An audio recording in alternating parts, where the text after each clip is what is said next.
नमस्कार दोस्तों, आपका बहुत बहुत स्वागत करती हूँ आपके अपने चैनल मेरा सफ़र में। दोस्तों, आज मैं आपको बैसाख स्नान का महात्म्य और बैसाख स्नान की कथा सुनाने वाली हूँ। एक पति पत्नी बहुत गरीब थे, लकड़ी बेचकर पेट भरते थे। बैसाख का महीना आया, सब औरतें बैसाख नहाने लगी। उनके देखा देखी वो गरीब की पत्नी भी बैसाख नहाने लगी। वह रोज एक लकड़ी निकालकर अलग रख देती। बैसाख नहाते समय पीपल पथवारी सींचते सींचते पूरा महीना हो गया। अब उसने 5 ब्राह्मणों को जिमाने का मन बनाया।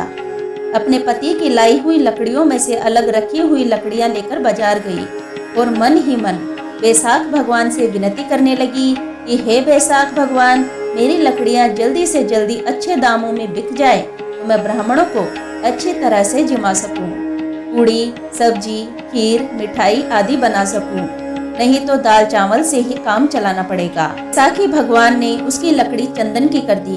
राजा आया, लकड़ी का भाव पूछा तो उसने कहा, राजा जी, भाव तो मुझे नहीं पता, आपका जो मन आए वो दे दो, मैं तो ले लूंगी। मुझे तो केवल 5 ब्राह्मण जिमाने हैं, बस इतना ही चाहिए। राजा ने नौकर के साथ बहुत सारा खाने पीने का सामान, धन दौलत और रुपए भेज दिए।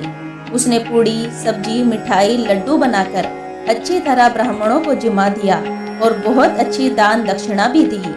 ब्राह्मणों को दक्षिणा देकर उनसे आशीर्वाद भी प्राप्त किया। बैसाख भगवान की कृपा से उसकी झोपड़ी की जगह महल बन गया। रसोई में 36 तैयारी 3200 व्यंजन बन गए। उसका पति लकड़ी बेचकर आया तो उसे अपनी झोपड़ी कहीं नहीं मिली। उसने सोचा, कहीं मेरी झोपड़ी को कोई जला तो नहीं गया। उसने अड़ोसियों पड़ोसियों से सबसे पूछा, भाई मेरी झोपड़ी कहाँ है, मेरी पत्नी कहाँ है। तब पड़ोसी ने कहा कि तू तो दिन भर लकड़ी बेचता फिरता है और तेरी पत्नी सेठानी की तरह डोलती फिरती है, कभी बैसाख नहाती है, कभी पीपल पूजती है, कभी ब्राह्मणों को भोजन कराती है, तेरी सारी रकम को ठिकाने लगा रही है। तो पति यह बात सुनकर आग बबूला हो गया और उसे अपनी पत्नी पर बहुत क्रोध आया। इतने में उसकी पत्नी बाहर आई और अपने पति को आवाज लगाई कि यह आपका ही महल है, अंदर आ जाइए। पड़ोसन की सिखाई बातों से पति को पहले ही गुस्सा आ रहा था, तो उसने पूछा, हाट मारा या डाका डाला या चोरी करी, यह सब कहाँ से आया। पत्नी ने कहा, पड़ोसी की बातों में मत आओ, पड़ोसी की सिखाई बातों पर विश्वास मत करो, मेरी बातों पर विश्वास करो। मैंने बैसाख नहाया, पीपल पथवारी सींची और रोज आपकी लकड़ियों में से एक लकड़ी अलग रख लेती थी, जिनको आज बेचकर 5 ब्राह्मणों को भोजन कराया है। सो उनके आशीर्वाद व व्रत के प्रताप से यह सब हुआ है।